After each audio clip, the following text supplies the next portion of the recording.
Network is here. Hold no punches. I'm real revolutionary right now. Support this man, Black Media. He makes sure that our stories are told.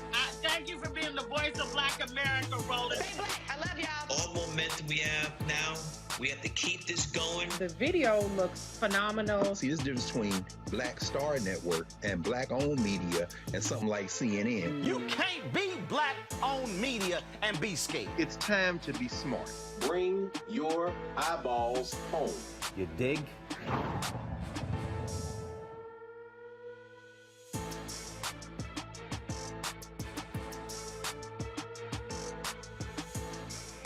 It's Tuesday, 2/22/22, and I'm Dr. Avis in for Roland, who is still in the friendly skies heading home. Here's what's coming up on Roland Martin Unfiltered, streaming live on the Black Star Network. The 3 white men in Georgia convicted of killing Black jogger Ahmaud Arbery have been convicted on federal hate crime charges. A Minnesota federal jury is deciding if 3 officers violated George Floyd's civil rights when Derek Chauvin pinned Floyd down for over 9 minutes, causing his death. 2 Louisiana deputies face manslaughter charges for fatally shooting an unarmed man sitting in a parked car. And the Black kid who was arrested for fighting in a New Jersey mall has been told he may have to pay for the table that got broken while police physically detained the 13-year-old. Black farmers who were promised debt relief are getting collection notices. We'll explain why the U.S. Department of Agriculture says the notices are just a formality. An Atlanta public health research scientist creates fitness apparel that empowers women to live their healthiest lives. We'll talk to her in our Marketplace segment. It's time to bring the funk on Roland Martin Unfiltered, streaming live on the Black Star Network. Let's go. He's got it. Whatever the miss, he's on it. Whatever it is, he's got the scoop, the fact, the find. And when it breaks, he's right on time and it's rolling. Best believe he's knowing.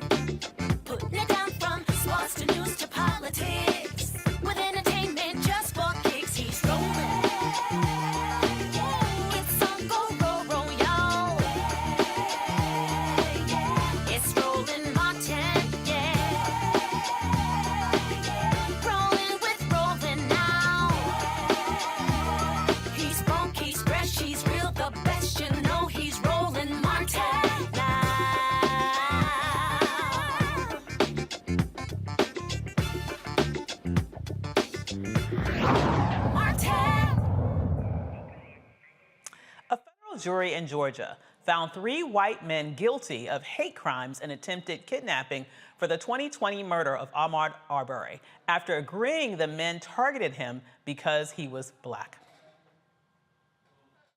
I now want to address the members of the DOJ. I'm very thankful that you guys brought these charges of hate crime.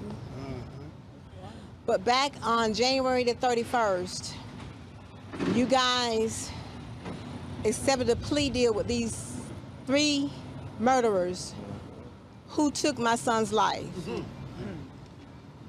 Marcus and 2 of Ahmaud's aunties stood before the courts and begged the judge not to take a plea deal that the DOJ went before the judge and asked them to take a plea deal with these guys. That's a mother. Attorney Ben Crump just called these women, just called her name, Christian Clark.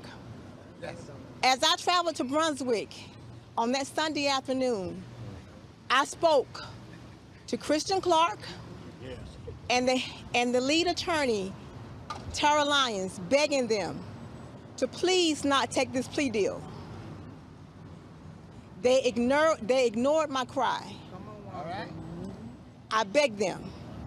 Even after the family stood before the judge and asked the judge to not take this plea deal, the lead prosecutor, Tara Lyons, stood up and asked the judge to ignore the family's cry. Justice. That's not justice for Ahmaud. Come on. What we got today, we wouldn't have gotten today if it wasn't for the fight that the family put up on January the 31st. What the DOJ did today, they was made to do today. Come on. It wasn't because what they wanted to do. Taxpayers. They were made to do their job today. So as you heard, Ahmaud's family literally spoke truth to power in front of the courthouse after the jury's decision today. Ahmaud Arbery's mother, Wanda Copper Jones, says they are happy with the verdict, but she criticized the Department of Justice, and rightfully so. Gregory and Travis McDonald and William Roddy Bryan were convicted of one count each of interference with the rights and attempted kidnapping of Arbery. Father and son duo Gregory and Travis McMichael were also found guilty of carrying and brandishing a weapon during the commission of a violent crime. Travis McMichael was also found guilty of discharging a firearm in relation to crime of violence. The 3 are currently serving life sentences for the murder of Ahmaud. They are facing another life sentence now. Joining us now from Georgia are Marcus Arbery, Ahmaud's father, and Ahmaud's aunt, Diane Arbery Jackson. We also have Barbara Arnwine and Chair Daryl Johnson from the Transformative Justice Coalition. We are happy to have you all here today.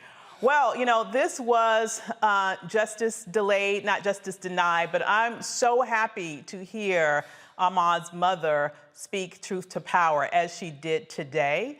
I would love to know from the father, what does it make you feel now that we've finally gotten this decision?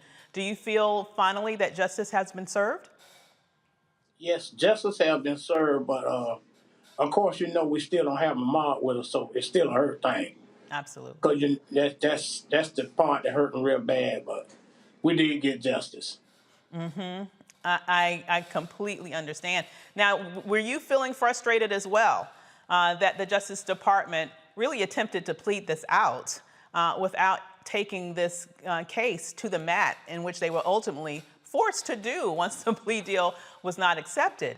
Are you still holding a little bit of, I guess, saltiness around that and wondering, you know, why did you even have to fight to get them to do, quite frankly, what they should have been doing from the first place? Because one thing with African-American people, so you know how that justice thing been working for them. African-American people for so many years. When I'm just thanking God that my family was strong, they see my stuff wrong, that they won't sit back and do nothing. We was fighting family, and so that helped us out a lot. That way, we just stayed in their face and let them know that we want 100% justice for Ahmaud. And Diane, I'm sure that you too are relieved in a sense that justice was served to some degree here. But, you know, is this a little bit of a bittersweet moment, particularly given the context of everything that your family has gone through, fighting for justice every step of the way, even to get these charges brought up in the first place, and then having to fight again in order to take it all the way to the finish line with regards to federal hate crime charges?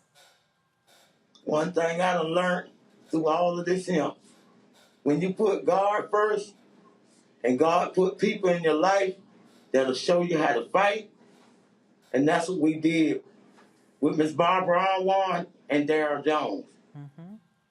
If they wouldn't have stepped in and showed us what to do, we would have still been trying to fight.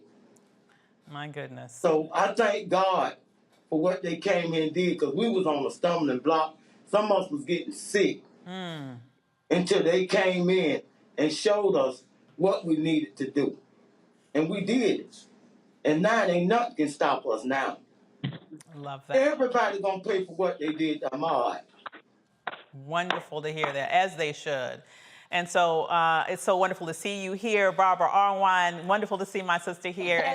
Hey, and I have to say, you know, kudos to you and your organization for stepping in the breach, per se, and making sure that justice was done here. Can you get us up to speed as to what you had to do to make sure that the Justice Department did what they should have been doing from the first place? Well, let me start by thanking you for doing this segment, and let me be very clear to everyone. Nothing would have ever happened in this case but for the Arbery family. They were extraordinary from day one. They made all the difference in the world. I can't even begin to tell you how much they fought. Remember that the district attorney here told Greg McMichael to go home and take a bath, and told the police not to arrest him, and told the Arbery family a lie. Said that Ahmaud had been killed inside a house while he was trying to commit a burglary, when his body, the Arbery family found out when they drove down the Satilla Shores, had been in the streets. They found they had to unravel not only lie after lie, but they had to go down there every day, Marcus and his brothers, and he would take his sisters sometimes, and they would say to the district attorney, you better bring charges, and they wouldn't. Until that video was released, they even demanded the video because they had heard of it. But until that video was released, nobody was prosecuting this case. That's why when you heard the first case, you noticed all the evidence stopped after 2 days, because that's when they stopped investigating, because Jackie Johnson was doing everything she could to make sure that Travis and Greg McMichael and Brian were protected. Now, that hasn't been a subject of any of these cases, but it will be when her indictment, because she's been indicted for abuse of office, when that comes up. So I just want people to be clear that had it not been for the advocacy of Marcus Arbery and his family, had it not been for Wanda Cooper Jones using her influence, none of this, not a bit of this would be talked about today. The Justice Department, they traditionally do not like to bring hate crime cases. We have all had to deal with that. They lost their share of them. But this case was such a clear case that they had to bring. And I was glad that they started the case. Now, one thing Marcus is definitely making a strong point on, understand that on the 31st, one of the reasons why the family did not want that plea agreement accepted is that it would have kept every bit of that evidence that you heard about racism, about racial monkeys and boot lips and all this nonsense, this hate, this murderous hate. Not just hate, but murderous hate that was in their hearts and that they were determined to act on. Every bit of that would have been kept under seal right there on. And I just wanted to, really make that point. That it was important to the family. It was important to Transformative Justice Coalition that the nation knew Not only was Ahmaud an innocent man, not only should he be alive now, but we wanted people to know precisely the utterances, the ugliness that was in the hearts and minds and what's left of any soul that these people ever had. Because it was vicious and absolutely inexcusable. And I'm so glad that now they got a double sentence. They're about to have a double sentence. Exactly. And Attorney General Garland came out and made a statement about this today. Let's take a listen to that, and then I'd love to get your reaction to that, Chair Jones. Modern federal hate crime laws have enhanced the Justice Department's authority to prosecute violent acts motivated by bias.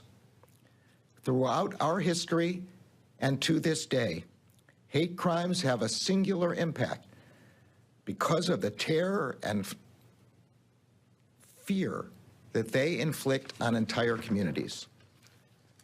The Justice Department does not investigate or prosecute people because of their ideology or the views they hold, no matter how vile. But the Justice Department does have the authority and will not hesitate to act when individuals commit violent acts that are motivated by bias or hate. No one in this country should have to fear the threat of hate-fueled violence. No one should fear being attacked or threatened because of what they look like, where they are from, whom they love, or how they worship. And no one should fear that if they go out for a run, they will be targeted and killed because of the color of their skin. The Justice Department has a legal obligation to prosecute hate crimes. And as Americans, all of us have a moral obligation to combat the hatred and bigotry that motivates those crimes.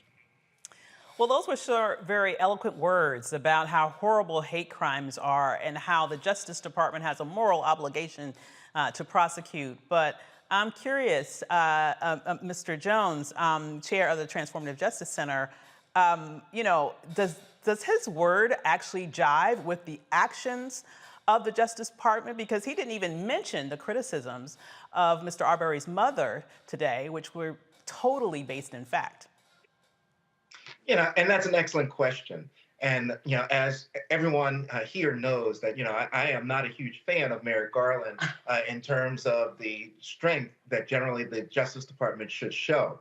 We know, you know, as Marcus laid out, as Wanda Cooper Jones laid out, that, you know, they really forced the process to work in this case. It wasn't where the process was working for the family. It didn't work in the state court. The only reason they get the state court prosecution was because Marcus Arbery and the family forced them to go forward.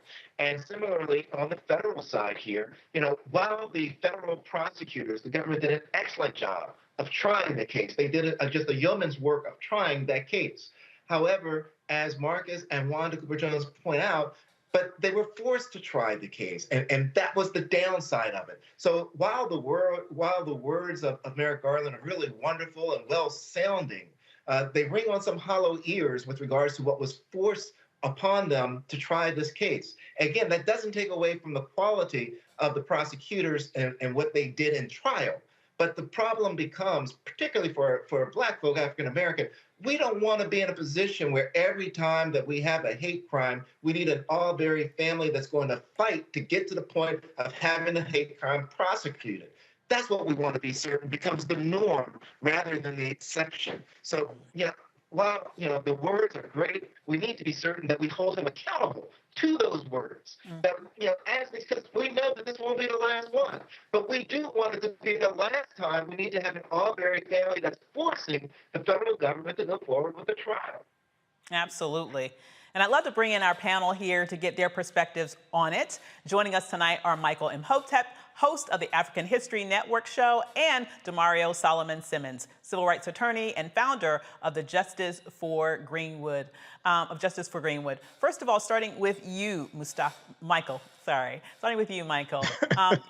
We have Mustafa late on the show. I kind of skipped forward a little bit. If you could let us know, you know, what are your thoughts about how this case ended up and juxtaposed against Merrick Garland, who said all the right things today? He says the right things, but is he doing the right things? Well, I pretty much figured that they would be found guilty on these hate crime charges. We know in the case in Brunswick, Georgia, which was handled by the state, we know race wasn't brought up by the prosecution. And in looking at this case from the beginning, looking at a lot of the social media messages and things like this, especially from Travis McMichael using the N-word, and you have William Bryan who called his daughter's boyfriend an N-word, and his daughter responded to him on that. So I had a pretty good idea that they were going to be found guilty. With Merrick Garland, he said the right things, but I think they should have pursued this case. And I think we should also get to the bottom of, okay, what actually happened? Because I read the January 31st, 2022 statement that's on justice.gov from Kristen Clark, Assistant Attorney General Kristen Clark. And I'm looking at it right now. It's at justice.gov. So I think we should also get to the bottom. Okay, so what happened? Because according to Kristen Clark, now we know that apparently this is not what happened, but according to Kristen Clark, she said that the attorneys for the family accepted the plea deal. So if that's not the case, and apparently it's not, then what's really going on? I think we should get to the bottom of that as well. Absolutely. And your thoughts, DeMario? All right, well, it's good to be here. It's so good to see my good people, Barbara Arwine and Daryl Jones. These are people that I get an opportunity to work with a lot. I know how powerful they are. Obviously, we got to give a lot of credit to the Arbery family and his mother and father. But we also got to give credit to Barbara and Daryl, because they showed up each and every day, and they stood with that family. They fought with that family, along with my frat brothers, good friends, Lee Merritt and attorney Ben Crump. So it takes all of us to come together and fight. And I think that's what Daryl is saying. We don't want to have a scenario where it takes fully a national effort to bring these type of cases to bear. One of the things that I think we need to focus on here is the reform to the actual hate crimes law, which says you have to prove that race is the only factor. We need to be able to prove that race is a motivating factor, right? That race is involved, because it makes it so difficult to even bring these cases. And that's an issue that we must deal with. Secondly, I think we want to make sure that we keep our eye on the ball and make sure that those prosecutors are prosecuted. Those people who conspire to take this particular murder and put it underneath the rug, as Barbara stated, told him to go home and take a shower, take a bath. In other words, conceal evidence. This guy was obstruction of justice. He should be brought, those prosecutors should be looking at federal crimes along with civil litigation. So I'm excited that there's some form of accountability for Ahmaud Arbery, but real justice is that a black man can run down the street without being assaulted, killed, and then treated like an animal. Absolutely. Come on. Amen. Absolutely, brother. Absolutely. Yeah. And I'm wondering about, would love to bring this conversation back to Ahmaud's dad, because as was pointed out by Barbara, we wouldn't be here had it not been for your family and for your family's strength, your persistence, your fight to make sure that you got justice for your son no matter what. Can you explain to us what was going through your mind initially when you were hitting all the roadblocks, when you were getting all the no's, when you were getting the lies from the police department about what actually happened to your son? What made you keep going? Number one, I know they were lying. Because when you raise your children and you've been around your children day one, you know what they'll do. I know what Ahmaud is doing. I know what he wouldn't do. That stealing Ahmaud ain't going to do that. Because guess what? He was the baby. He always got everything he wanted from all of us. So I know that was a lie. That's what motivated me to keep fighting. Because I know they were lying on me and wanting a baby. I hear you. And I'm the baby too, so I know what it's like to be spoiled, okay? So I truly believe what you're saying. And Aunt Diane, I'm also very intrigued with, you know, the beauty of this family, that it's more than just the nuclear family. It's also the aunts. I'm sure it was also uncles. It was an extended family effort. Can you talk a little bit about your role and how this broad family tree just said, I'm not going anywhere until we get justice for our baby? And we did this. And every day, I'm going to tell you how it started. I was supposed to vote, and I went to Selden Park. I had been crying all day. And when I got to Selden Park, they told me I couldn't vote, and I was coming back out. And I saw Miss Barbara on the side of the road. I stopped. And she said, the girl said, that's Ahmaud Arbery's auntie. And Miss Barbara looked at me, and I looked at her, and she said, they told us they don't need us in Brunswick. I said, who told you that? I'm the aunt. I went and told the sheriff, wherever they want to go at in Brunswick, I'm going to follow you, and we're going to take them everywhere they need to go through Brunswick. And I got behind the sheriff car, and we drove all through all the little areas to tell people about voting and about fighting for what's right.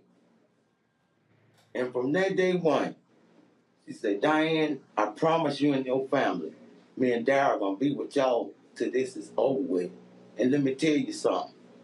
That's what kept us out there on the battlefield, because it was getting finna be dangerous if they wouldn't have did nothing. If they wouldn't have did nothing and let us know what was going to go down about Ahmaud, it was finna be ugly around him. But see, one thing I learned, wait on God. He kept telling me, wait on God. Last night I couldn't sleep, and I woke up by 12 o'clock when he got in the recliner. Quez came to me and said, Auntie, y'all gonna have a verdict by 12 o'clock tomorrow. And I know God was in, that's why I went to court happy this morning. Because I already saw it. But what our people got to do, as black people, y'all better stop being against each other. And when stuff like this happen, you got to stand with your people. Because if you don't, they're going to keep on doing this and taking our kids' life, our family life. It don't matter if you're black or white. Let this be an example to all y'all who got hate and racism in your heart because somebody running by your house.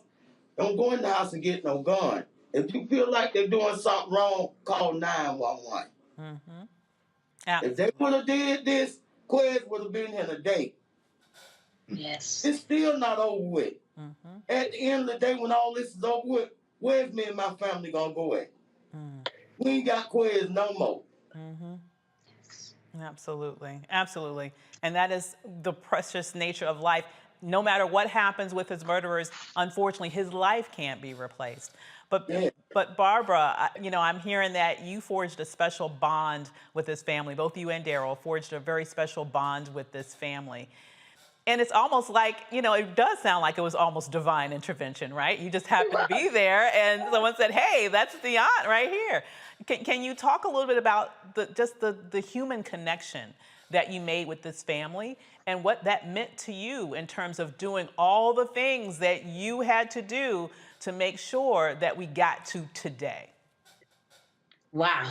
You know, tomorrow, talking about divine intervention, everyone, tomorrow is the 2nd anniversary of the slaying of Ahmaud Arbery. Tomorrow, 2/23/22 marks 2 years since he was killed. And we are going out to Satilla Shores tomorrow. And we're going to take a knee, we're going to pray, and we're going to release doves right there in his honor. Because we want people to understand what it took was our determination. When I told Diane and Marcus that we were going to come and that we would be there, I was talking about myself and Daryl. But we ended up being blessed with funding and resources to bring 175 people over weeks there.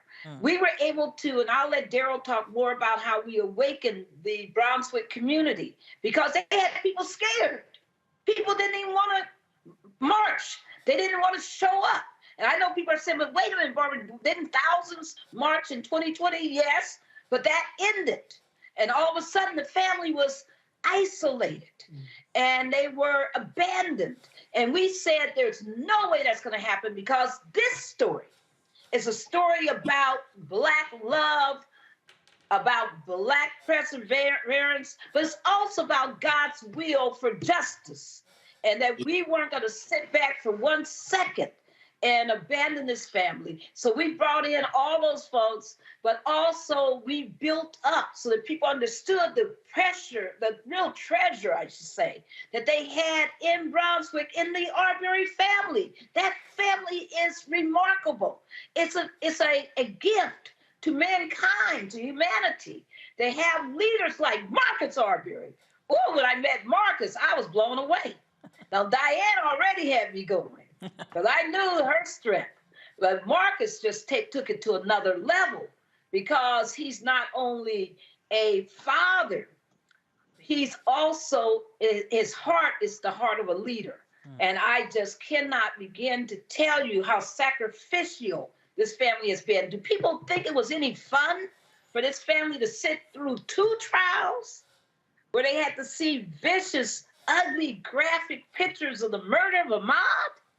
To see the weapon, that big old rifle that's bigger than me almost? I mean, this was very difficult. But Marcus has that kind of a heart that he knew that kind of sacrifice was necessary to get true justice, and he wanted the world to know the truth about what happened here. And that he didn't want there to be any cover-up, any more cover-up. He didn't want to be any, quote, deals made where this evidence would never see the light of the day. He was determined that the world, just like, I'm going to let Daryl talk about it, about a certain historical figure in the 1950s. I see. Yeah, so, thank you, Barbara. So a large part of what the Arbery story is, it's really a story of voting rights. And people don't, sometimes miss that point. It's a thing of voting rights. Because, in the beginning, with Jackie Johnson, the state's attorney that was then in place, she was up for election when Ahmaud was slain. And she was the one that was trying to cover everything up, to push it away so that there would not be a prosecution. She would, at arm's length, would hold the Arbery family, tell them, we got your back, that she had their back.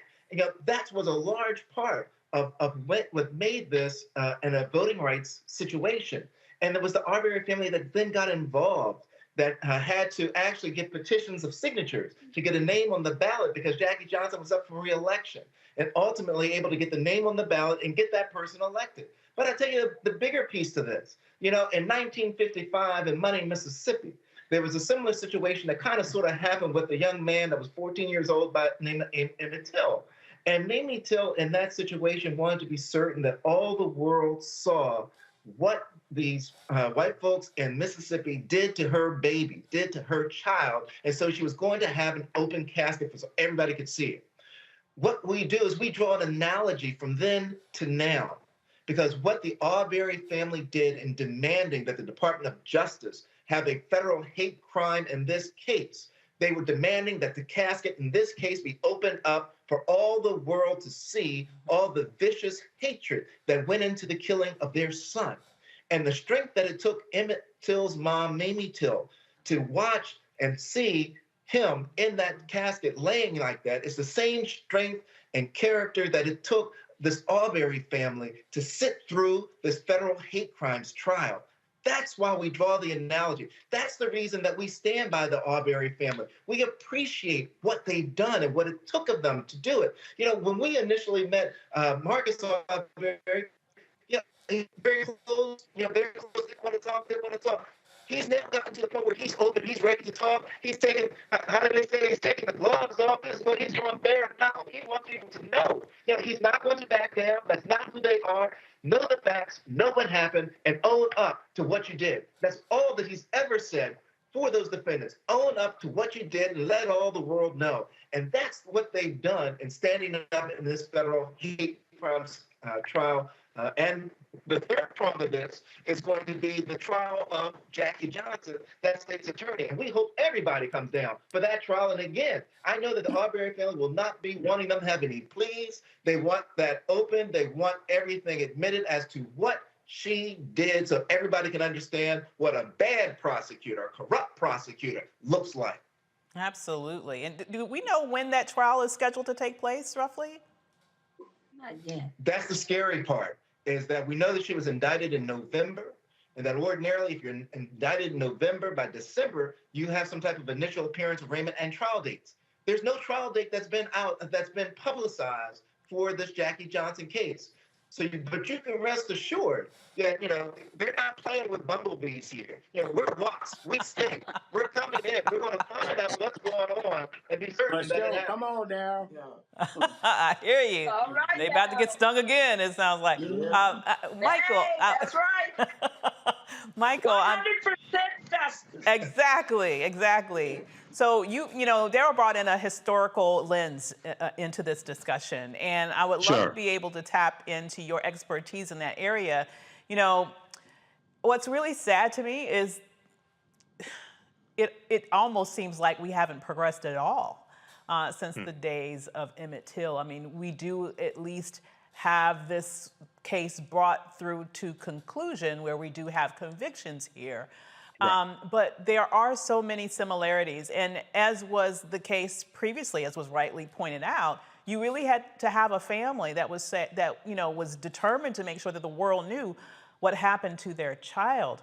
What can we learn from history in terms of not only this case, but future cases, unfortunately, because we know this isn't going to be the last one, around how important it is for strong Black families like Ahmaud to be able and to have the strength in the midst of their grief to stand up and fight for what's right and to see it through to the end?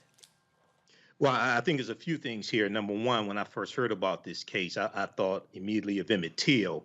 And it's important to note that, when J.W. Millam and Roy Bryant were put on trial, they were acquitted by an all-white jury. And then a few months later, they admitted to killing Emmett Till in an interview in Look magazine, were paid $4,000 for that interview also. So in some ways, we have progressed because at least, even though it was a monumental effort, and it should not take this much to get justice, or any type of justice. It should not take this much, and people outside the courthouse having a rally and protest, things like this. But we did get two convictions in two trials. So one of the things, in this hate crime trial, and reading the coverage from the Washington Post, because I've been watching this from day one and talking about this on the African History Network show. One of the things that is really important, and this takes us back to Dr. Carter G. Woodson and why he created Negro History Week, the second week in February 1926. He said that the history of African Americans need to be taught in all schools across the country, not just the schools that we're in. He said everybody needs to understand our history, because he thought that race prejudice largely was the result of people being ignorant of the contributions of African Americans to the society.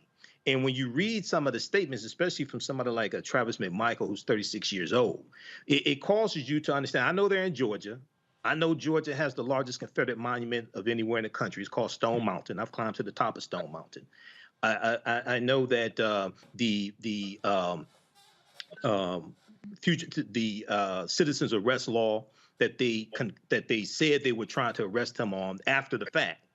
I know that started in 1863 when Georgia was part of the Confederacy, and it was targeting fugitive runaway slaves running behind Union lines. But you also have to understand. You also have to ask the question: where does this type of hatred come from?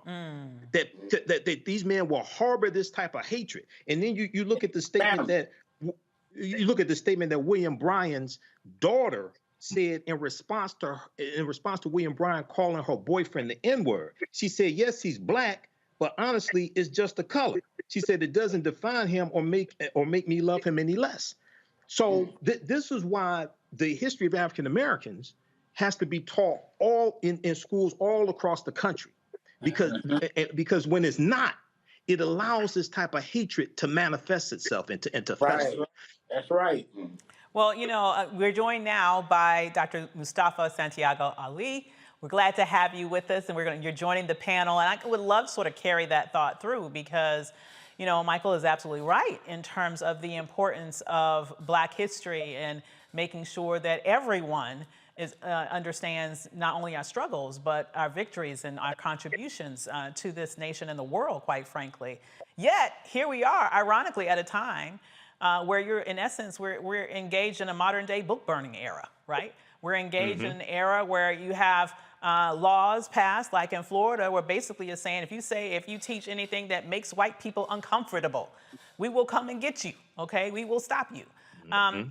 So when we think about this, very hateful and hurtful act that led to this loss of life, do you find yourself somehow pessimistic about our ability to be more proactive in stopping the next Ahmauds who might be stalked and murdered in the future, because we have a nation that is basically saying, we don't want to call white people out on anything. We're just going to allow you to continue to have your ignorant rantings and beliefs. And ultimately, those beliefs don't go without cost. And in the worst instances, they cost people their lives. You said it then. We got to check folks at all times. Our Jewish brothers and sisters don't play with folks, right? So if you do anything that's considered anti-Semitic, they automatically put you in check, as they should. And we have to be the exact same way. One, we have to be fearless. We understand that our lives are placed in danger when we do speak out, when we do get engaged, when we do push back. But we also understand that we have a debt to be paid, right? Because we know that so many of our ancestors were willing to do that. They were willing to stand up. They were willing to know that they were in the dark of night going to get pulled over and they might not make it home. We hope that we get to a moment where we no longer have to pay such a heavy cost.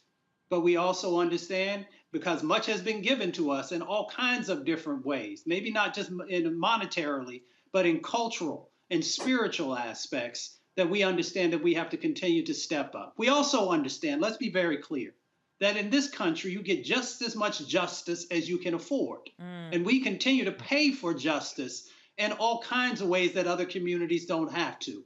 It is not just about being able to reach down into your pocketbook or into your wallet and be able to go out and get a top attorney. We understand that families continually have to continue to give. They give in the moment of trying to, one, protect their children. They give in the moment of trying to then be able to justify when their children are taken from them. And then they continue to give after life has been taken, and then they are left behind to continue the fight. So that is a part of that cost that we should not have to bear. But we understand that, once again, you only get just as much justice in this country as you can afford. Absolutely true. And I would love to have some final thoughts from the family. Mr. Arbery, Aunt Diane, what sort of words would you like to leave us with? What support do you need from us? What lasting message would you like to give us with regards to the fight that you have already said is still going to go on? I just want us to, as Black people, because it always been rough on us with the justice system. Yes. I want us Black people to stick together and keep on fighting. We still got a long fight to go. It ain't done yet. It's gonna keep going on, but we can stop it though if we stick together.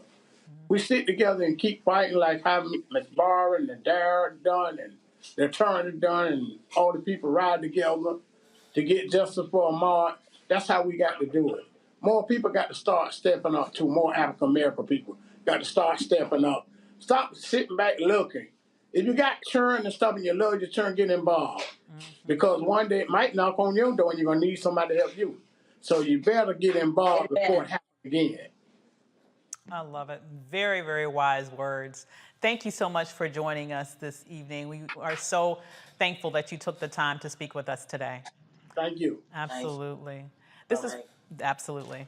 This is Roland Martin Unfiltered on the Black Star Network. And we'll be right back.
Don't you think it's time to get wealthy?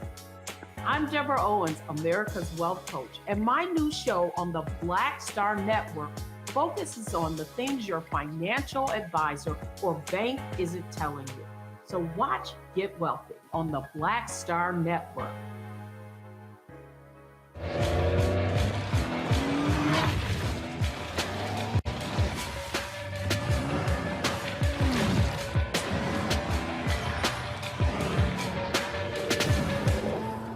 Pull up a chair, take your seat. The Black Tape with me, Dr. Greg Carr, here on the Black Star Network. Every week, we'll take a deeper dive into the world we're living in. Join the conversation only on the Black Star Network.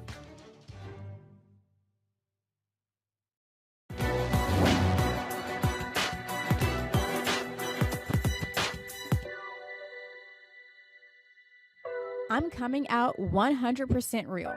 I ain't compromising anything. Rapper Tupac Shakur.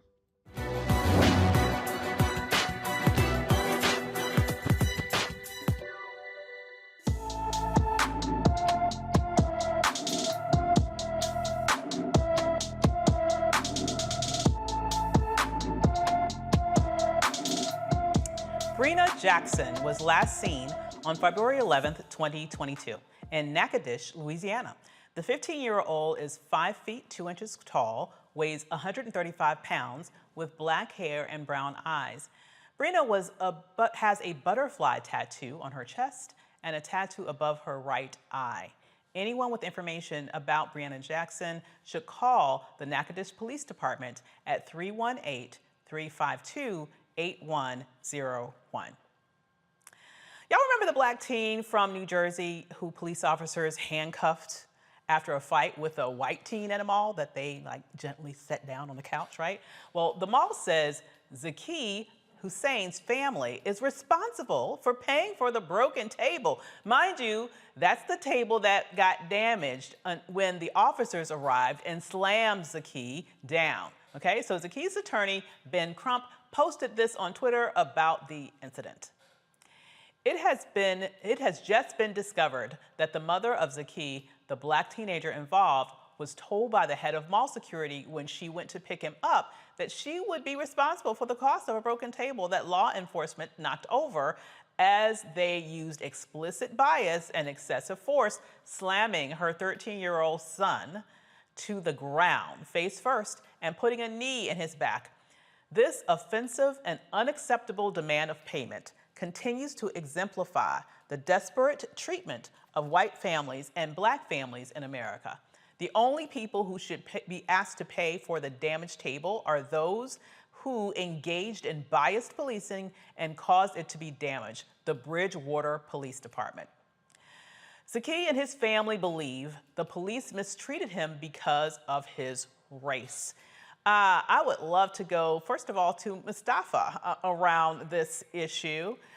You know, we all saw the video. We all saw this ridiculous sort of zoning in on the black kid, pulling the white kid off the black kid, and all of a sudden it's the black kid that gets handcuffed, that gets roughed around, and now it looks like it's going to be stuck with the bill. I mean, if that doesn't show you that we are in America, I don't know what will, right?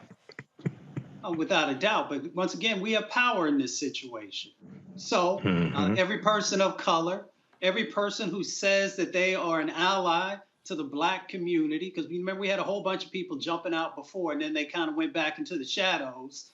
They should all be holding the mall accountable by saying we will no longer shop in the stores that exist in this mall when you have these types of situations or you have these types of actions where you're asking families who have been the victims to actually be the ones that are carrying the cost. So that's one side of the equation, because we got to understand that our dollar has power and we need to stop giving it to those individuals who are playing, you know, a significant role in the impacts that are happening in our thing. Of course, the other part of it is the law enforcement. We all saw, you know, it goes far beyond egregious. These were racist acts. You saw a child who was so much smaller than the other one. You also saw that they sat the lighter skinned one down on the couch and then they roughed up the young brothers. So there has to be cost for both the law enforcement side and the mall side for acting so silly and stupid and asking the mother for, for restitution. So we know how to get restitution from the folks who need to give up restitution. We sure do. Demario, as a civil rights attorney, how would you be advising the family right now? I mean, not only with regards to this ridiculous sort of bill collection attempt, but also with regards to getting some justice for their son in this specific incident that the whole world saw and, quite frankly, was appalled by.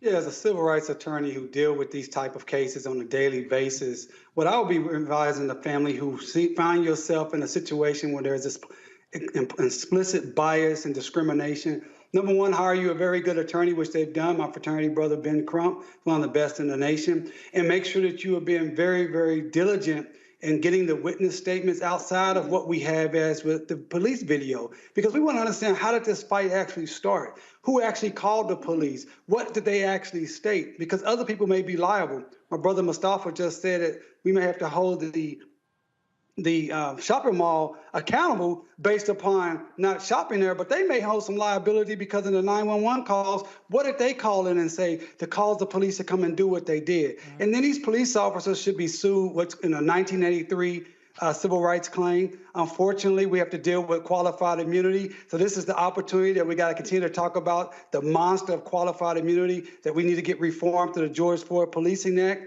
And I would want to understand from these police officers, just in a deposition, I just want to know, how can you show up, see two people fighting, you tackle one, you handcuff one, and you leave the other one sitting on the couch? Don't even talk to that kid. Don't even see what's going on. There is no defense here. It is clear racism, as Mustafa already stated. There should be a clear lawsuit, and these people must pay. They must be held accountable. And that's what I will be advising this family and any family that's dealing with overt discrimination that we see on this screen. I completely agree with you. Would you guys mind showing that video? Because when I look at this video, what really, really gets me is not just the fact that they attacked the brother and they put the light-skinned or white boy on the couch. But if you noticed, as the police officer came, it was the female police officer that basically grabbed the white guy off of the 13-year-old child, let's make that clear, that was being attacked at that moment. And look at her. What she does is, as she puts him down there, she gently, it's like taps him on the shoulder, like, it's okay, baby, like, it's okay. That was like an action that a mother does when you're trying to console a child that may in some way be sad or upset about something. You know, it's these little actions that I really notice as a mother. And from day one, not even day one, from second one that they came in there and saw this interaction, they already had it made up in their mind that the aggressor was actually the child that was on the floor, right, that was being attacked. Right. And the one that was on top doing the attacking was somehow the victim. I mean, what is going on with that logic? They didn't see the young brother as a child. They saw him as a dangerous criminal felon, because that's how they see black men. And they saw the white boy as a child. So she treated him like a child should be treated. And she treated the young 13-year-old kid as a criminal. And I have a case right now where a 13-year-old kid was walking down the street, minding his own business, and he gets pulled over by police, charged bogusly with jaywalking, assaulted, and then they put criminal resisting arrest and criminal assault and battery on a police officer on this 13-year-old kid who they try to say is a criminal and a felon and someone they were afraid of. And that's what we're seeing in this video. They do not see us as children. They do not see us as innocent. They see us as dangerous. Our skin color is a dangerous weapon in the mind of too many white people here in America, unfortunately. Absolutely. And we'll get with you after the break, Michael, I promise. But I have to tell you what's so infuriating to me about this is actually the white kid was 16. The black child that was attacked was 13. And he got attacked as he was standing up for someone else who was being bullied by that person who was being comforted in that moment. You know, this stench of racism that runs through our nation to its core is something that is dangerous. It's dangerous for adults, it's dangerous for children. And until we get serious about attacking it, it's something that unfortunately is going to always be here.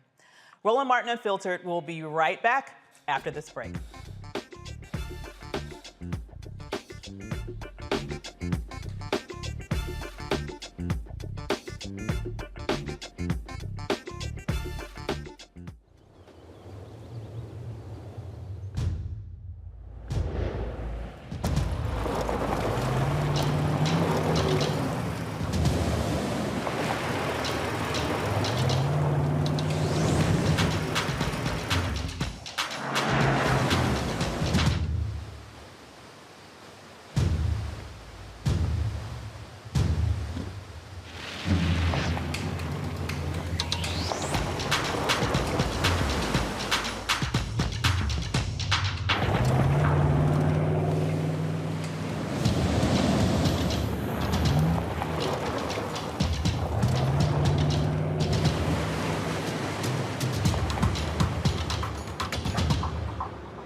Hi, I'm Dr. Jackie Hood Martin, and I have a question for you. Ever feel as if your life is teetering and the weight and pressure of the world is consistently on your shoulders? Well, let me tell you, living a balanced life isn't easy. Join me each Tuesday on Black Star Network for a Balanced Life with Dr. Jackie. We'll laugh together, cry together, pull ourselves together, and cheer each other on. So join me for new shows each Tuesday on Black Star Network, A Balanced Life with Dr. Jackie.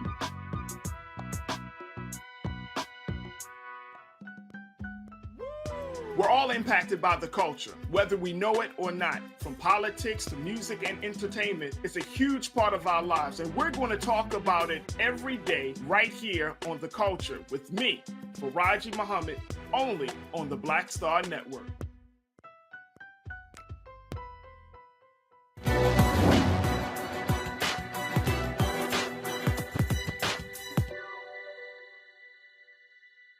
We need a revolution inside our own minds. Historian John Henrik Clark.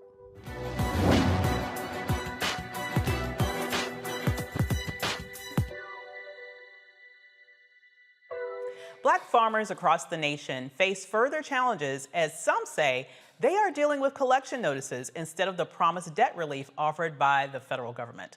In January of 2021, the U.S. Department of Agriculture said there would be a temporary suspension of past due debt collection and foreclosures for distressed direct loan borrowers due to the economic hardship imposed by the pandemic. However, Black farmers say they are still receiving notices for foreclosure. Earlier this month, USDA released a 2-minute video addressing the notices. And I wanted to take a little time to talk to you about your direct FSA loans. In the last few weeks, you may have received some fairly ominous-looking notices from us that have created some confusion in light of the fact that we're under a suspension on adverse actions. I want first to stress that there is still a suspension on adverse actions, and the FSA doesn't intend to take any action that's indicated in the notices you may have received, and then explain why you're receiving those notices anyway. In the farm financial crisis of the 1980s, the FSA, then the Farmers Home Administration, fell way short of adequately servicing the loans of our direct loan borrowers. Oftentimes, borrowers were foreclosed on without even being made aware of the loan servicing options that were available to them that frankly could have kept them on the farm. As a result of this, the network of farm advocates was spawned.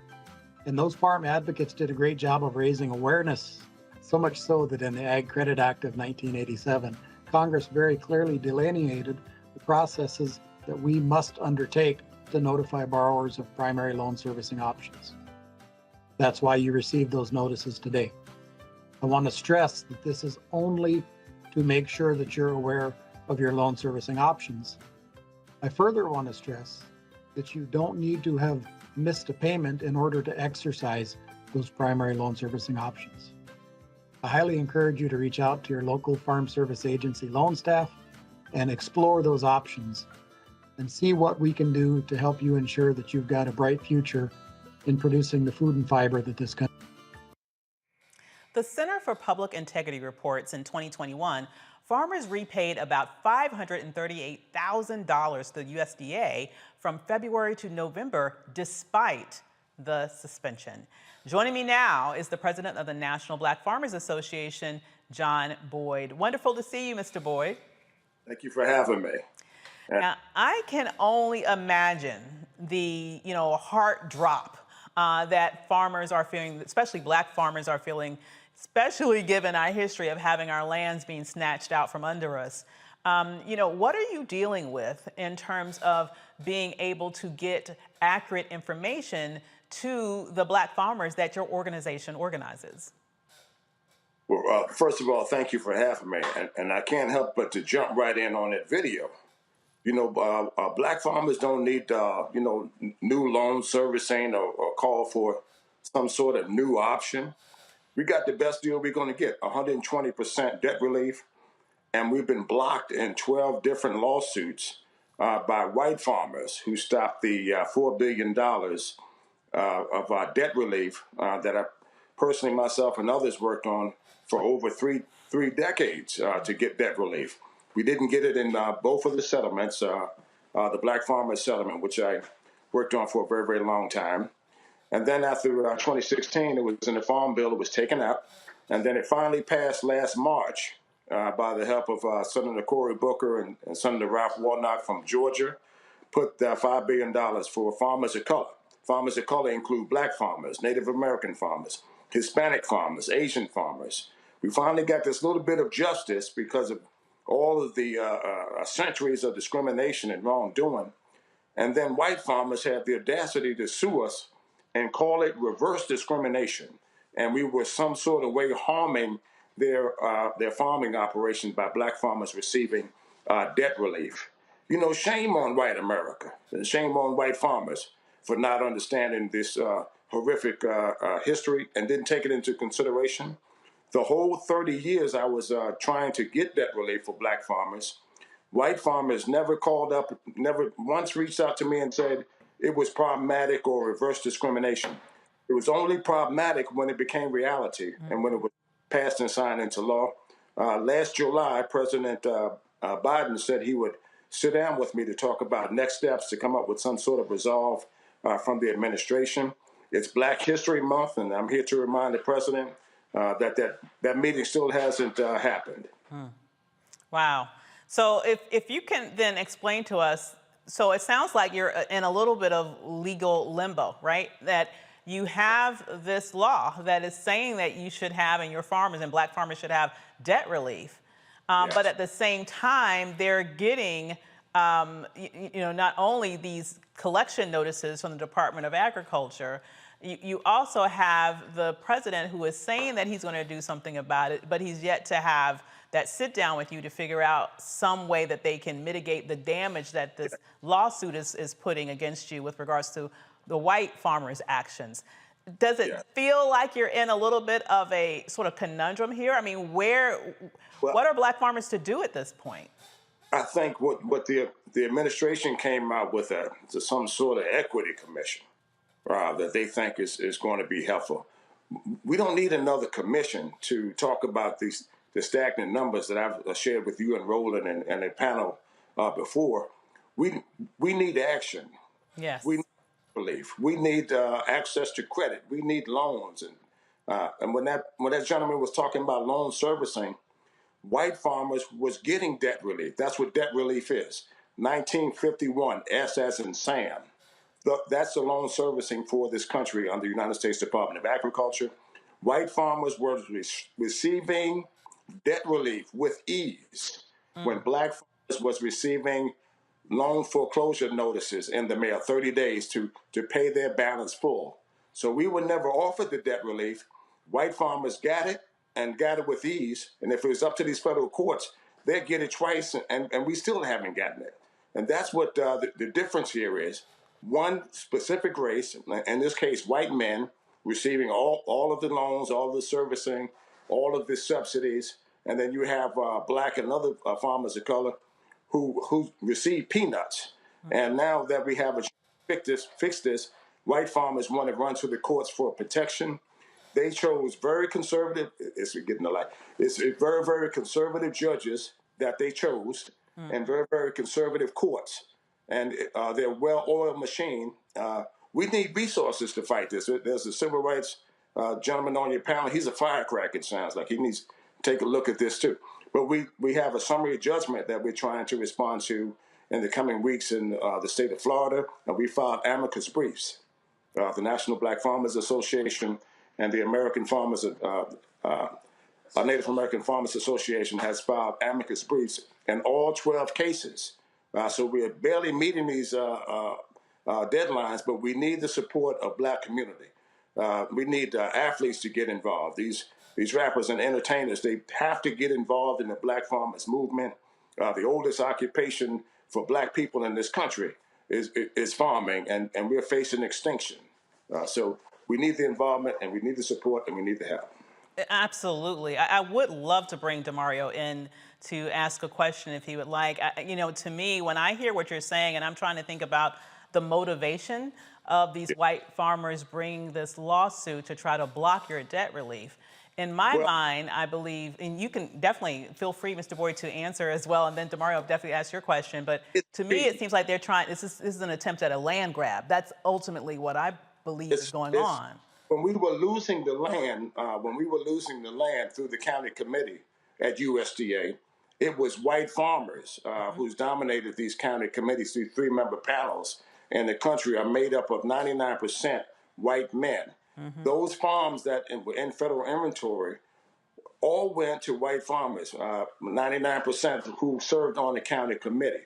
So it was a legalized way by the United States Department of Agriculture to take away land from Black farmers.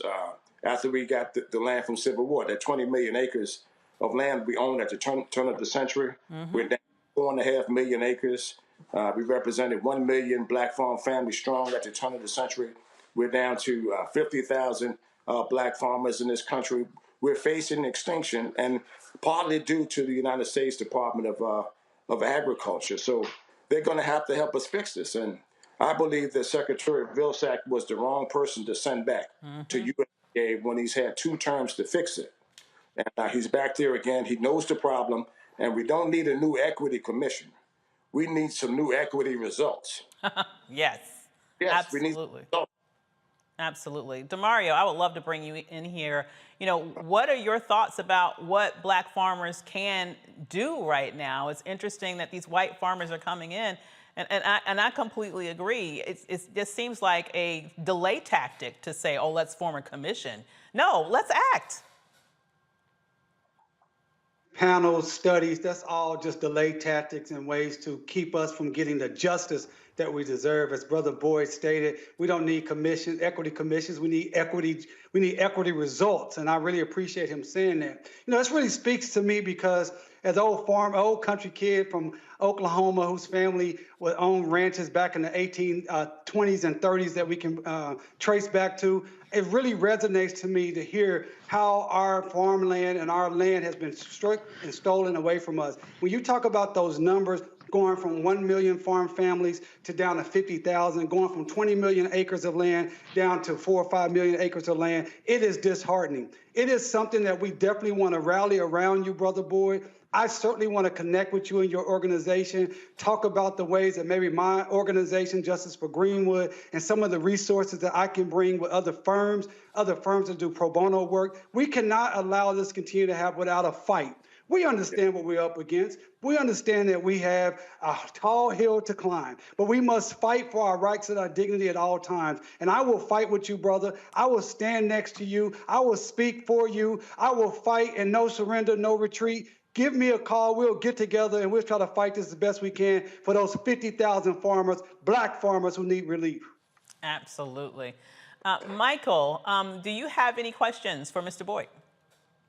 Hey, Brother Boyd, thanks for coming back. Last time you were on, you were talking about Pepsi and and how Pepsi was going back on their verbal agreement to provide contracts to grow potatoes and things like that. So, I've been talking about this and the plight of Black farmers, even going back to the Stein Seed Company and the lawsuit that Black farmers had against the Stein Seed Company over soybeans. So, how do you all proceed with fighting this? We know white farmers have sued.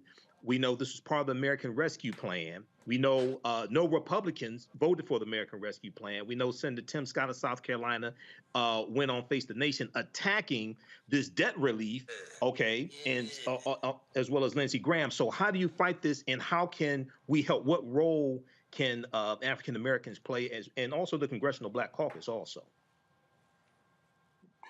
Well, we have to fight it, one, in courts, like we're doing now. So we filed the amicus briefs in every one of the courts, and we're looking at different ways that we could maybe win. You know, I'm a winner. I want to win. Right. You know, I want to win, and we have so many challenges. Like you spoke about the issue with Pepsi, where they reneged on the potato contract. That's something that we need the support of the general public. And I touched on it earlier. We have many successful blacks in this country, athletes and entertainers. You know, we saw them at the PepsiCo halftime show. Those three, instead of dancing for Pepsi, they need to be dancing for black farmers and rapping for black farmers. They have to have songs about the land and buying land. People, we got to buy some land. If you want to fix this, buy some land, buy a building if you're in business, buy a lot in a subdivision, but you have to buy some land. We have a song out that I would like everybody on this panel to look and circulate. I did it with KJ Marley, Bob Marley's grandson, about the land. People, this is about the land. So it's about, of course, it's about access to credit to USDA, the banks, the top 10 banks. I didn't talk about them. They wrote to the president and Congress that us receiving the $5 billion would be harmful to them too. So we need to hold the agriculture companies, PepsiCo, John Deere, who won't service blacks, service us last after these tractors cut off, and we can't start them back up until a technician comes out. There's a laundry list of companies that are dumping on black farmers. The government dumped on black farmers. White farmers dumped on black farmers, made us sharecroppers, and they stole all the land from the Indians, and they want to steal it all from the blacks. This is about land. And everybody on this panel, every step you take, every step you make requires land. You can either trespass on somebody else's or take a step on your own. Don't buy those new Cadillacs and Mercedes-Benz. Buy some land. Land is where it's at. Land is going to be the way that we're going to change this. For the young people that are looking at this, start investing in land ownership. If you only do buying houses, buy some land. I hear you. Mustafa, do you have any questions? Well, Brother Boyd, it's good to see you again. My grandfather was a small farmer. We still have that land that he purchased over 100 years ago now. I'm curious, have you utilized Title VI of the Civil Rights Act yet, which says that folks can't utilize federal funds to discriminate against folks of color, you know, or based on national origin? So I'm curious if that's been a part of the work that's been going on so far. Absolutely, yes, it is. And we've looked at all of the numbers, all of these statistics, many of the information that I just spoke to you about is all spelled out in our amicus briefs that are filed in these 12 courts. One thing I didn't say is that these 12 complaints that were filed by white farmers were filed in conservative courts, conservative judgeships. They're well funded. This Sid Miller from Texas, the former agriculture secretary there, is leading the campaign, raising money, and filing these lawsuits around the country. We got to start doing the same thing. We got to become well organized. We got to become well funded so we can defend ourselves. And like I spoke about earlier, 39 years, I never sued a white farmer saying that they shouldn't get something. I filed those complaints in federal court so we can get two words: same as, period. Same as. We want the same servicing. We want the same contracts, not a word different than white farmers are getting. We want the same loan amounts if we qualify. We want the same amount of subsidies.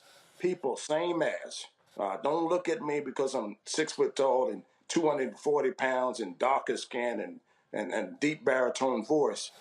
Judge me on my 39 years as a farmer, a skilled farmer, that I learned from my grandfather who slept with his deed underneath his mattress, and my daddy who taught me how to plow a mule and work all day and tie a Windsor knot in my shirt. These are things that we have teaching ourselves as black farmers.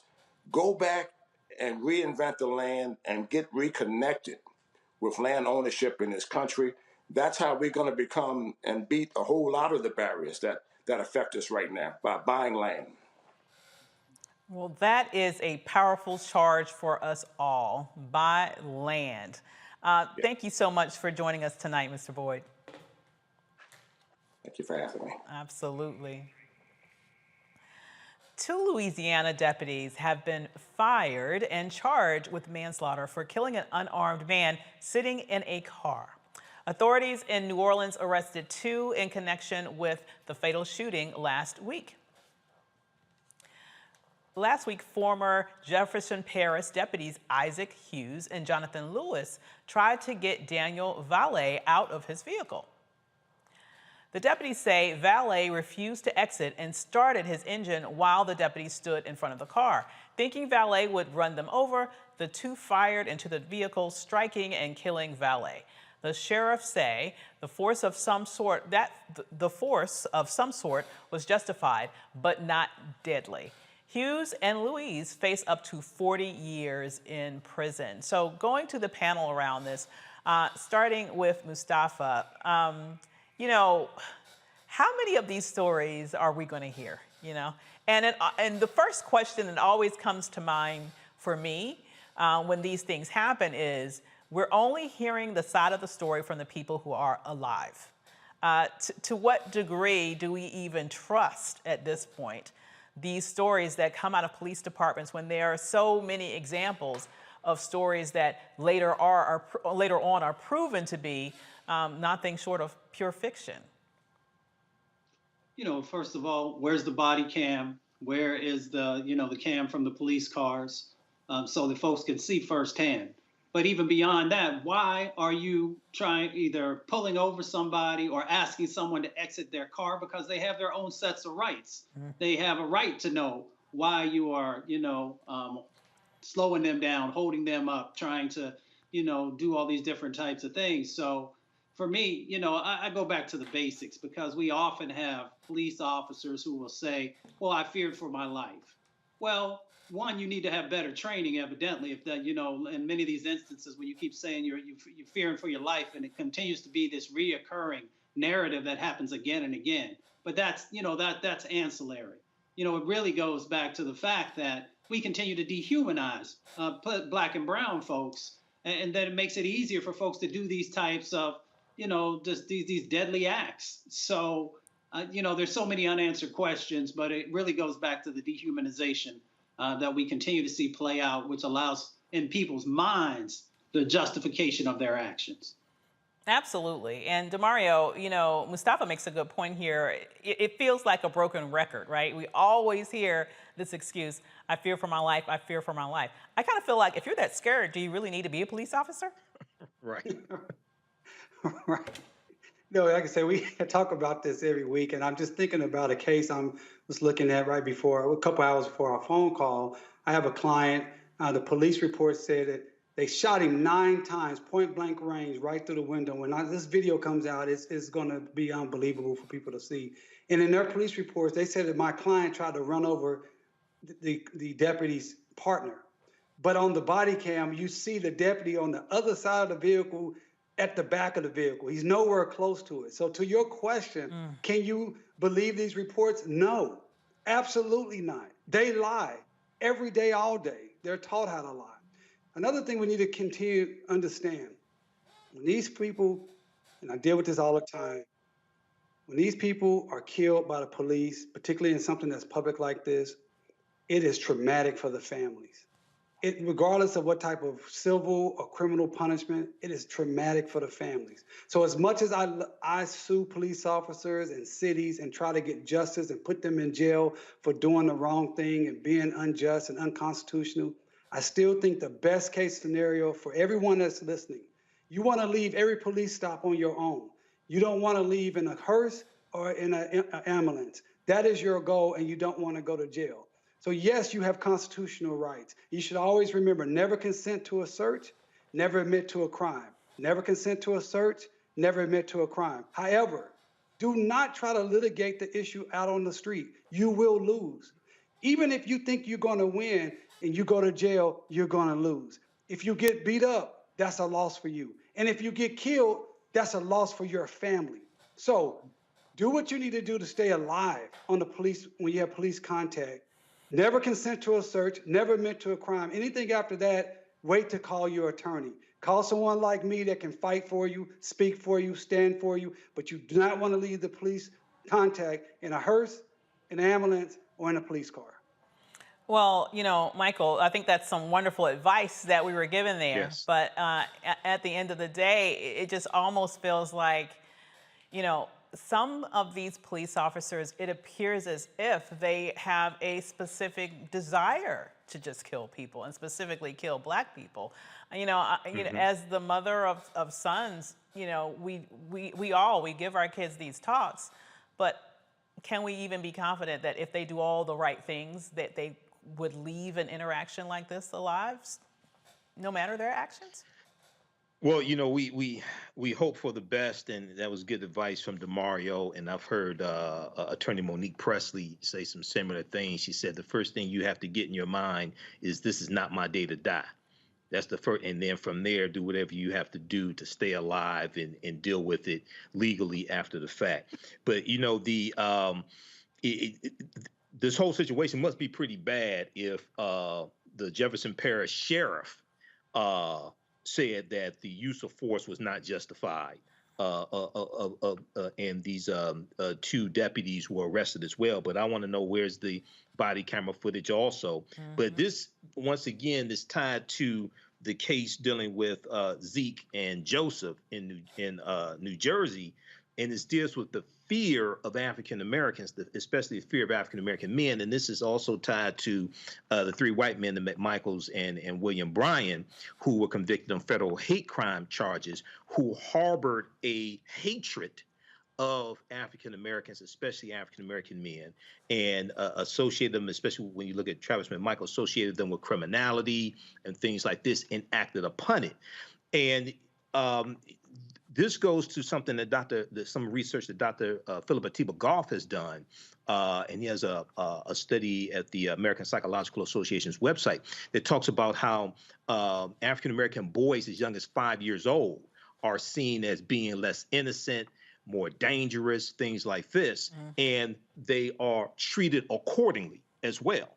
So this is this system of white supremacy and racism that we're dealing with, which is why people like Dr. Carter G. Woodson said that the history of our people has to be taught in all schools across the country. You have to reverse this programming that's taking place, you know. And if you want me to comment on what happened in New Jersey at the mall as well, I can also very quickly. Absolutely, because I think it's connected. Well, it's absolutely connected. So very interesting. So Joseph is the other boy's name. He's actually 15 years old. Joseph was interviewed by NJ.com over the weekend. One, he says he's not white. He says he's Colombian and Pakistani. And he said, quote, he said, I say that, he said it was just plain old racism. He said, I say that was just plain old racist. I don't condone that at all. He said he even offered to get arrested, and the police told him he was all right, that he was okay. So then he said he even asked why they detained Zeke and not me, and he said because the police told him Zeke was resisting. Now, according to the report, so New York Daily News has a article on this. According to the report, rumors circulated online about a fight between other teens, and police were stationed at the mall after learning about the planned fracas. So I know Attorney Benjamin Crump, who is one of the busiest attorneys in the country. Oh my God. But I know he said that the mall security said that Zeke's mother has to pay for the table. But I want to know what Bridgewater Common Malls and the owners of Bridgewater Common Mall has to say about this, especially when, as Mustafa said, when African Americans start having boycotts against the mall. Because that's what happened in Dearborn, Michigan, probably in the early 1990s, when the police at mall police at Fairlane Mall in Dearborn, Michigan, were racially profiling, were hard on African Americans. The NAACP led an economic boycott against Fairlane Mall, and that changed. So we have to take a page out of that history as well. But I want to see what the owners of Bridgewater Commons Mall has to say about Zeke's parents having to pay for that table. Absolutely. And you know, hopefully if we see people come together and say, we're not going to shop there, I'm sure that they'll find some action really quick to make sure that that table expense is covered by them. Absolutely. Absolutely. So Roland Martin Unfiltered will be right back, and right here with the Black Star Network.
Don't you think it's time to get wealthy? I'm Deborah Owens, America's Wealth Coach, and my new show on the Black Star Network focuses on the things your financial advisor or bank isn't telling you. So watch Get Wealthy on the Black Star Network.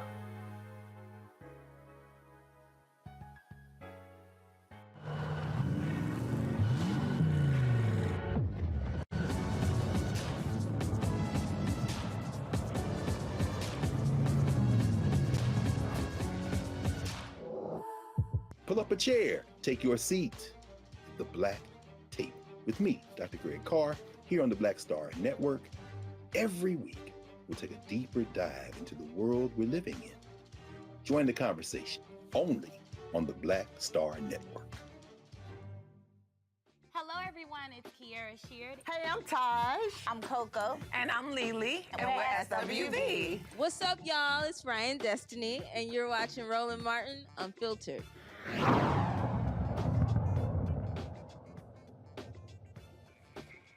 In Florida, an amendment that would have forced schools to out students' sexual orientation to parents within 6 weeks has been withdrawn.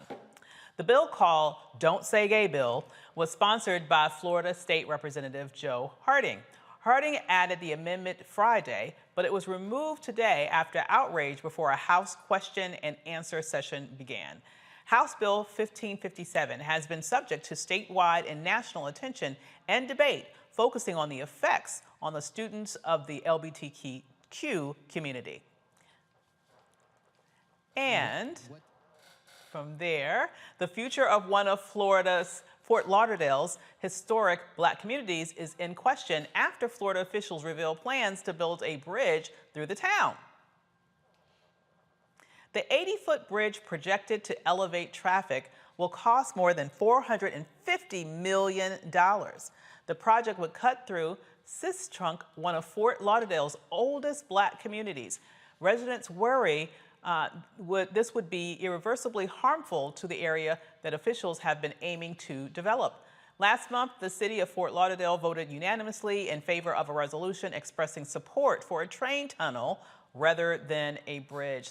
So I'd love to be able to go to the panel about this, starting out with Dr. Mustafa. You know, it's really interesting. We've just had this conversation with Mr. Boyd here about the importance of land and the importance of holding on to land. And even in this area of just community, right, a Black community, that it looks like there's efforts underway that could end up having it literally cut in half. It shows that in many ways, our land, either privately owned or our land that is kind of conjoined together as part of the community, is under attack in this nation in various ways.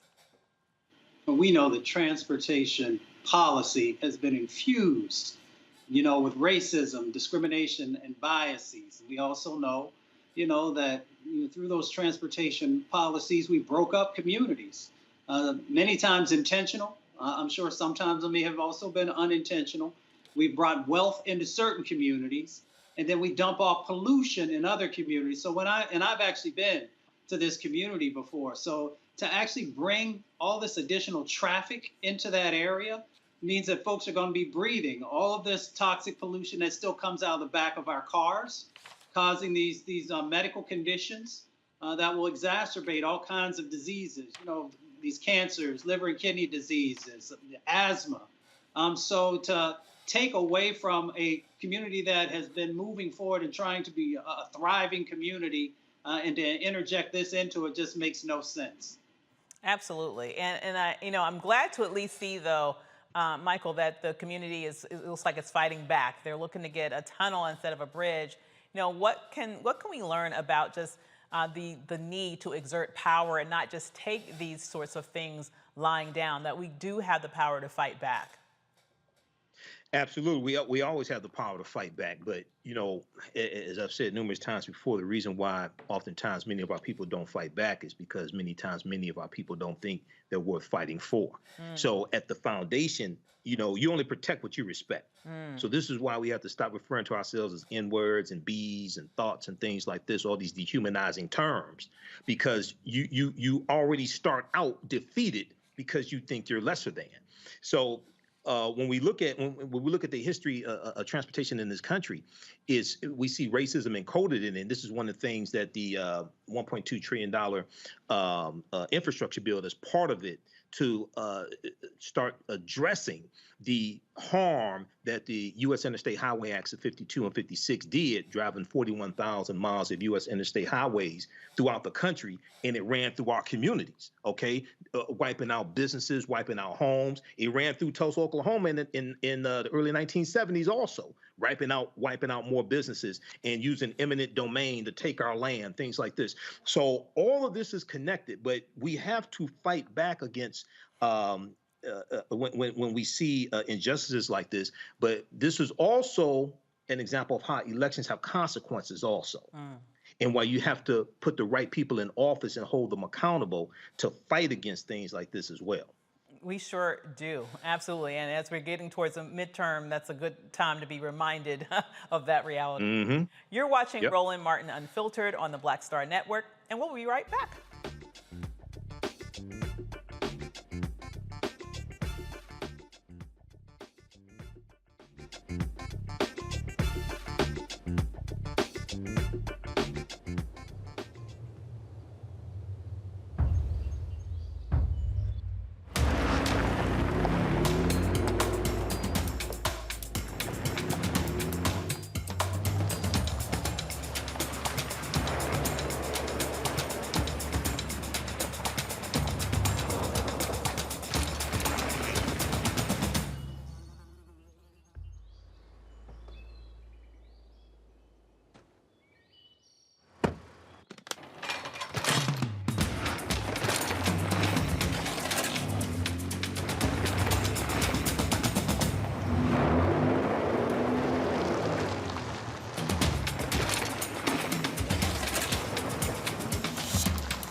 Hi, I'm Dr. Jackie Hood Martin, and I have a question for you. Ever feel as if your life is teetering and the weight and pressure of the world is consistently on your shoulders? Well, let me tell you, living a balanced life isn't easy. Join me each Tuesday on Black Star Network for A Balanced Life with Dr. Jackie.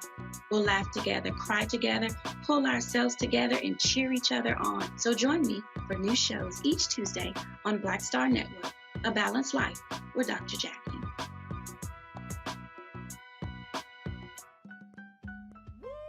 We're all impacted by the culture, whether we know it or not. From politics to music and entertainment, it's a huge part of our lives, and we're going to talk about it every day right here on The Culture with me, Faraji Muhammad, only on the Black Star Network. Hi, this is Essence Atkins. Hey, I'm Deion Cole from Blackish. Hey everybody, this is your man Fred Hammond, and you're watching Roland Martin, my man, Unfiltered.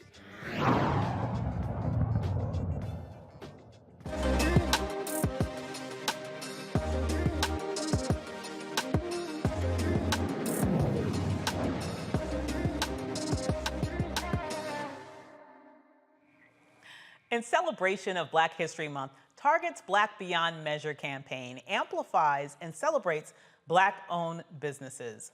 One of these businesses is J. Dow Fitness. The founder, Dr. Jacqueline Dow, joins me from Atlanta. Hi there, Dr. Dow. Hi, how are you? I am wonderful. Thanks for joining us today. So can you tell us? Thank you so much for having me. Absolutely. Can you tell us a little bit about your business? Sure. We are a modern athleisure apparel company based in Atlanta, Georgia. I launched J. Dow Fitness 4 years ago, and as a public health professional with years of experience in public health, I wanted to create a platform that would use fashion as a tool to talk to women about the importance of their health. I love that. And I'm really sort of fangirling over the beautiful bright colors and everything. I mean, these are really beautiful designs. And what I love about it is you're bringing together fitness, but in a way that's going to make it fun, right? Because we like to look cute when we're in the gym or whatever we're going to do. We still want to look nice, right? Exactly. So what inspired you to start this collection? So the main thing that really inspired me to launch this collection was really Black women's health. Again, I have years of experience in public health, and I was a program evaluator as well as a research scientist. I focused my dissertation specifically on Black women's health, looking at weight prior to pregnancy and how does that impact pregnancy complications and birth outcomes and things like that. So I was definitely heavily invested in research when it comes to Black women's health, and I just thought this was the ideal way, you know, like you said, a fun way, right? Yeah. Something different, something new. It was just a different opportunity just to talk to women about health in a different way that wasn't research or policy or advocacy. You know, it was more so conversational. Absolutely. And I love the fact that you include maternity fitness apparel in that. And as you mentioned, your research around this, you know better than I, you know, the statistics around Black women's maternal mortality, and that we're like 4 times more likely to die through the process of pregnancy and childbirth than our white counterparts. I love the fact that you're saying, hey, this is something that I can do to support perhaps healthier pregnancies that can lead to healthier lives for not only the babies, but also the mamas, yes? Yes, that's definitely the goal. Focusing on preconception health. Again, trying to get women to be their healthiest selves before they get pregnant, just to ensure that they have a healthy pregnancy, ideal birth outcomes, and a healthy baby. I love it. I love it. I love it. So do you have, like, is this your spring collection that we're seeing behind you right there? So the collection that you see behind me is actually an exclusive collection that was created just for Target in recognition of Black History Month. So I curated a 5-piece collection. There is a crop top, high-waist leggings, a bodysuit, a crop top, and biker shorts. So all of these items are available in over 1,200 Target stores and online in recognition for Black History Month. That is wonderful. Now, I know that you should be super proud as an entrepreneur who is, I mean, you're just amazing. Like, how many things are on your resume, right? You're a doctor, you're a researcher, you're an entrepreneur, you are doing the damn thing in all those various different respects. But this has got to be really something that you are super especially proud of, and especially the accomplishment of getting it in over 1,200 Target stores. Wow, that's very impressive. This has been honestly a dream come true. I have been soaking up every single moment of February. I'm telling everyone I'm just like dreading March 1st. Maybe we need to talk to Target about getting you in for Women's History Month too. You can stretch it out a little while longer. Exactly. We need to celebrate this all year long, not just for the month of February. Absolutely. So how can people find you not only in Target, but also outside of Target? How can we grab some of your beautiful designs? Sure. So again, the collection that you see behind me is exclusively created for Target, and it is in stores in recognition for Black History Month. So definitely shop at your local Target store, and you can also shop on Target.com. If you would like to connect with J-Doll Fitness personally, please feel free to visit our website. Here you can see the handle on the screen. It's jdollfitness.com, and you can also follow us on all social media platforms at J-Doll Fitness. I love it. Well, thank you, Dr. Dow. We so appreciate your commitment to our health, and we are loving your design sense. So that's where I need to go for my next workout outfit. I definitely see that. Thanks for joining us today. Thank you so much for having me. Absolutely. Howard University received a large donation to help preserve an extensive collection of Black newspapers. Howard's Moreland Springham Research and Center for Journalism and Democracy will get a $2 million grant from the Logan Family Foundation. The money will help digitize the university's Black press archives. The collection has newspapers from Black publications like the New York Amsterdam News, Chicago Defender, Washington Informer, and Baltimore Afro. It also includes international newspapers and those in other languages. So I would love to get your thoughts around this. Michael, you know, it's beautiful to see this support that's been given to Howard to be able to, in essence, preserve our history. Absolutely. And once it's digitized, it really has to be utilized. There's so much rich history here. And they have this digitization includes U.S. newspapers like the Chicago Defender, New York Amsterdam News, as well as publications in French, Xhosa or isiXhosa, and Kiswahili. Both isiXhosa and Kiswahili are Bantu languages, by the way. And people are familiar with the isiXhosa language because it's the language spoken in the film Black Panther. Okay, that's the language that they're speaking, isiXhosa. So something like this, you know, there's more. Michigan State University had a digitization of records also. We know Ancestry.com has it as well. So the technology is allowing so many advances to take place that gives us access to this history, okay? But what's really important is for us to take advantage of this history and to understand that it's African history and culture that gives us our foundation. It gives us our values, our interests, and our principles.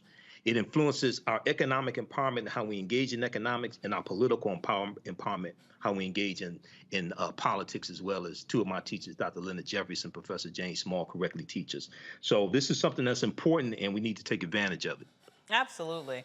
So Demario, I'd love to get your thoughts on this as well. You know, Michael brings up a good point. This is not only a nod to our history, it's also obviously a nod to our culture, right? It's a way that we can protect it and preserve it and honor it. You know, your thoughts on how important it is that we do make sure that we have this little bit of history protected for generations to come. It's extremely important. You know, at our organization, Justice for Greenwood, we have two projects that's along this line. Number one, we have our oral history project where we are doing the oral histories of descendants of those who suffered the Tulsa Race Massacre of 1921 that are spread out throughout the entire nation. In fact, we got some descendants in France, and we're going to go over there and get their stories too, because we must capture those histories, as Brother Hotep has just stated. It's important that we capture those histories and we present them in a manner that's interesting, that people want to listen to it. Secondly, there was a newspaper in Tulsa called the Tulsa Star, owned by attorney A.J. Smitherman. It was the first African-American newspaper in the nation to have a national publication. We have been working, I actually represent the Smitherman family in our lawsuit against the city of Tulsa for reparations. But in addition, through Justice for Greenwood, we are working with digitizing and cataloging the Tulsa Star newspaper and the articles. And what's so powerful about it is we're able to go through these newspapers and see the ads of Black businesses, see the actual pictures of Black entrepreneurs, see what they were actually selling at the time. And these look like ads that could be right here today. It is so inspiring, so powerful to read and look at someone from 1915, 1918, 1919, 1921, selling their legal services, their medical services, their pharmaceutical services, their tailoring services. Anything that we can think of, our people has been doing it. So as the brother stated, it gives us the foundation to know what we have done, what we can do, and what we must continue to fight for. Absolutely. Mustafa, I mean, what can you say to that? That pretty much encapsulates it, but love to have your thoughts on this too. Well, that's why I love being with my brothers, because they break it down so well. You know, I'll just take it one step further, you know, because we have an opportunity now by this information being digitized to really begin to push both our colleges, both in the graduate and undergraduate level, in communications departments and in journalism departments, to make sure that we're infusing this into the curricula, because it's literally at folks' fingertips. Then we can also make sure that, and here's my thing, if we got the Biden administration, I want to see transformative change happen on all levels. So the Department of Education should also be looking at this information and looking for opportunities to begin to build it into K through 12. Where relevant. You know, you could take pieces out, and it also helps to tell our stories, both in history's construct, but also in this moment, tying it into current events as well. So, you know, we've got this amazing set of information. Let's utilize it in all the forms and fashions that actually will help to make change happen. I hear you. That's exactly what needs to happen. So, to commemorate the 82nd birthday of civil rights icon and voting rights champion John Lewis's 82nd birthday, the John and Lillian Miles Lewis Foundation announced that they will officially launch during its inaugural gala in May. The organization established by the late congressman will work with future generations who want to create their own good trouble. The May 17th event in D.C. will serve as the fundraiser for the organization and celebrate the civil rights activist and longtime political leader, John Lewis. Lewis died from cancer in 2022. So it's wonderful. We're talking about preserving history in one way, gentlemen, with regards to digitization and making sure that those records are there. But to me, this is another way of preserving history, right? Having this foundation, having it sort of carry the legacy of John Lewis forward for several more generations. Michael, your thoughts on the importance of, in essence, having a living, breathing organization also be a carrier of history? You know, I think this is important to really preserve the legacy of John Lewis and teach his history. John Lewis was a member of my fraternity, Phi Beta Sigma Fraternity Incorporated. I was a member of his fraternity. And John Lewis was an icon. He was the last living speaker at the March on Washington, August 28th, 1963. He was a disciple of Dr. King as well. And, you know, even though there may be certain things that I disagree with John Lewis on, I mean, he was powerful. And it's at the same time that you have this foundation to preserve his legacy and teach the history, you have the metaphorical lynching of John Lewis that took place in the U.S. Senate when the John Lewis Voting Rights Act was not passed, okay, because Republicans blocked the bill, okay? Now, you had Manchin and Sinema who voted for it but didn't vote to change the filibuster, but no Republicans in the House or the Senate voted for the bill. So they talk about how great John Lewis was, but you have a metaphorical lynching of John Lewis, as well as Dr. King in the Senate and the House of Representatives. So one thing that we have to learn from John Lewis is to persevere. We have to push past these obstructions, push past these obstacles. Okay, we can't let Republicans tell us no, and then we just go home and pack up. No, we need to vote these people's asses out of office, period. Absolutely. And you're talking about the metaphorical lynching of John Lewis in the Senate. You know, you could carry that argument out in state after state after state across the nation. that have fought to roll back voting rights over the past couple of years. And they're financed. They're financed by organizations like the Heritage for America, which is the sister organization to the Heritage Foundation. And Jessica Anderson, who's the executive director, was exposed by Mother Jones back in May 2021 when she was speaking to a group of high dollar donors in Tucson, Arizona. And she talked about how it was Heritage for America, Heritage Action for America, that was crafting the voter suppression bills like the one that Senate Bill 202 that passed in Georgia. This organization is crafting these bills and putting pressure on Republicans to pass the bills, and then put pressure on the Republican governors to sign the bills into law right after they're passed. So this is orchestrated. We have to have an equal force to fight back against this as well. Absolutely. And Damaris, you know, this crafting of bills and pushing it through and having it permeate the country, it didn't just start with, unfortunately, these attacks against voting rights. You can take that all the way back to stand your ground bills and things like that, where we have seen where there have been right-wing coordinated actions to make changes at the state level. And we need to figure out, how do we fight back? Like with regards to the voting rights legislation that has literally passed in, you know, well over a dozen states across the nation, what do we do to make sure that our rights are preserved? Well, first of all, we got to realize this goes back beyond stand your ground. This goes back to the United States Constitution. This is from day one. The voter suppression of our rights, the limiting of our powers is the very fabric of America. You know, we have to be truth tellers and be straightforward with what it is. For instance, we cannot have any of our elected leaders, black, white, or otherwise, when something like these voting rights bills are passed, voting suppression bills, say, oh, it's un-American. It is not un-American. It is American as apple pie for them to stop us from voting or trying to stop us from voting. So we have to first be truthful about what we're dealing with and be truth tellers, number one. We have to understand, depending on where you are in the nation. Look, I'm here in Oklahoma. This has been Trump territory for the last 25 years. It is red as blood here in Oklahoma. There's only so much that can be done, but we must organize and fight at every opportunity. But what we have to remember, and what we learned from John Lewis, I think the brother said about perseverance, but also the John Lewises of the world were willing to put it all on the line. They were willing to suffer what it took to get the type of gains that were necessary for themselves and those coming behind them. That's what we have to learn from the John Lewises of the world. That sometimes you will be beaten up. Maybe that's physically beaten up, financially beaten up, socially beaten up. That's what good trouble is about. It is not just about being online, putting hashtags. It is about putting yourself in harm's way in whatever measure that you possibly can to move the thing forward. Because that's what happened to us from enslavement to Jim Crow, through the civil rights movement, and to this very day. People put it on the line, and that's what it takes. And we must always fight for our rights and our dignity. Absolutely. Mustafa, any final quick thoughts about how we can honor John Lewis, particularly at this important moment in history? You know, John was a visionary. I was blessed that I was one of his mentees. I mean, he had thousands of them over the years. I mean, if we truly want to honor him, then that means that, you know, we have to understand the power that exists inside of our vote and really begin to better utilize the civic process, because all the things that we fight for, whether it's housing or transportation or economic justice or a number of other things, comes back to the vote.